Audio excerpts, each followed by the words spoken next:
បាទថ្ងៃនេះយើងមកសិក្សាពាក្យធ្លាប់ដែលគឺពាក្យថ្មីបាទទាក់ទងជាមួយនឹង would បាទ would ប្រែថាធ្លាប់បាទការប្រើប្រាស់ would ប្រែថាធ្លាប់និយាយពីទម្លាប់ក្នុងអតីតកាលបាទទម្លាប់នៅក្នុងអតីតកាលបាទយើងអាចប្រើ would ជំនួស used to បាទអញ្ចឹងបងប្អូនអាចប្រើ would ជំនួស used to បានបាទតែសម្រាប់តែសកម្មភាពបាទសម្រាប់សកម្មភាពណាដូចជា actions ដែលធ្វើដដែលនៅ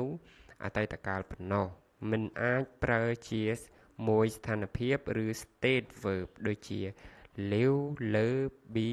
have បានឡើយបាទអញ្ចឹងកន្លែង would ហ្នឹងយើងអាចប្រើជាមួយនឹង action សកម្មភាពដែលយើងធ្វើដដែល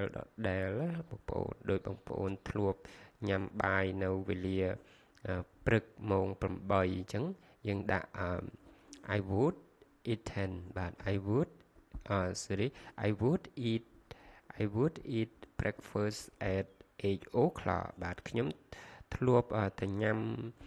អាហារពេលព្រឹកហ្នឹងនៅវេលាម៉ោង8បាទជារៀងរាល់ម៉ោង8គាត់ញ៉ាំអញ្ចឹងគេប្រើ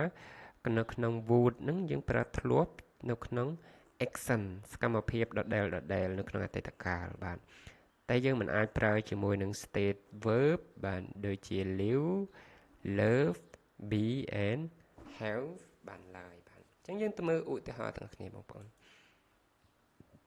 អញ្ចឹងតម្រងរបស់គេគឺ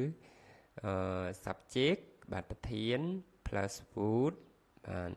would ទាំងនេះប្រែថាធ្លាប់ plus verb បាទ verb ទាំងទី1បាទតា when I was a child my father would tell me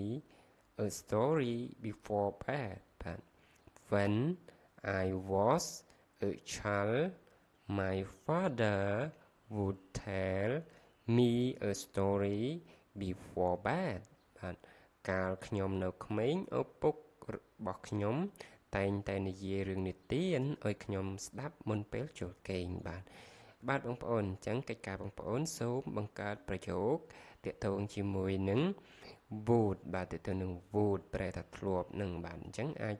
មើលតម្រងឲ្យបងប្អូនអាចបង្កើតឲ្យទម្លាក់ទៅក្នុង comment បាទសូមអរគុណសូមជម្រាបលា